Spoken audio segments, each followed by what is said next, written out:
যৌথ বাহিনীর অভিযানে 2টি আগ্নেয়াস্ত্র সহ 3 জলদস্যুকে আটক করা হয়েছে। বুধবার ভোর রাতে জেলার দৌলতখান উপজেলার খায়েরহাট বাজার এলাকায় অভিযান চালিয়ে তাদের আটক করা হয়। বুধবার সকালে কোস্টগার্ড দক্ষিণ জোনের লেফটেন্যান্ট কমান্ডার সালাউদ্দিন রশিদ তানভীর ভোলা দক্ষিণ জোনের বিসিজি বেইসে এক প্রেস ব্রিফিং এর মাধ্যমে এ তথ্য নিশ্চিত করেন। আটককৃত 3 জলদস্যু হলেন মোহাম্মদ আনোয়ার হোসেন, সোহেল আহমেদ এবং হাসান আলী। প্রেস ব্রিফিং এ জানানো হয়, আটককৃত জলদস্যুরা পেশাদার ডাকাত। তারা বিগত কয়েক বছর ধরে ভোলার মেঘনা এবং তেঁতুলিয়া নদীতে ডাকাতি করে আসছে।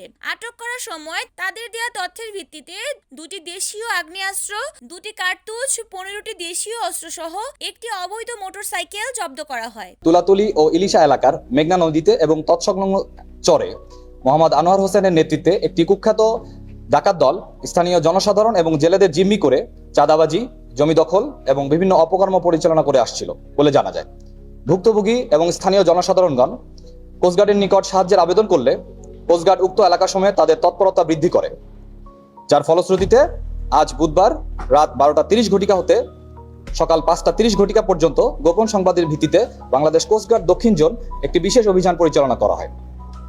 অভিযানে ভোলা জেলার দৌলতখান উপজেলাধীন 5 নং দক্ষিণ জয়নগর ইউনিয়নের খায়েরহাট বাজার সংলগ্ন ব্যাপারী বাড়ি তল্লাশি করত কুখ্যাত ডাকাত মোহাম্মদ আনোয়ার হোসেন, মোহাম্মদ সোহেল এবং মোহাম্মদ হাসানকে 2টি দেশীয় আগ্নেয়াস্ত্র, 2টি কার্তুজ এবং 15টি দেশীয় অস্ত্র ও একটি বৈধ মোটরসাইকেল সহ আটক করা হয়।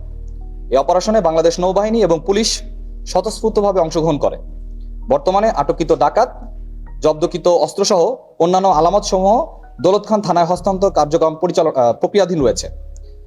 বাংলাদেশ কোস্টগার্ড ভবিষ্যতেও জনসাধারণের যান ও মালের নিরাপত্তা প্রদানের নিমিত্তে এরূপ অভিযান অব্যাহত রাখবে। রিপোর্ট করেছেন ভোলা প্রতিনিধি মোহাম্মদ সিদ্দিক, NAN টিভি।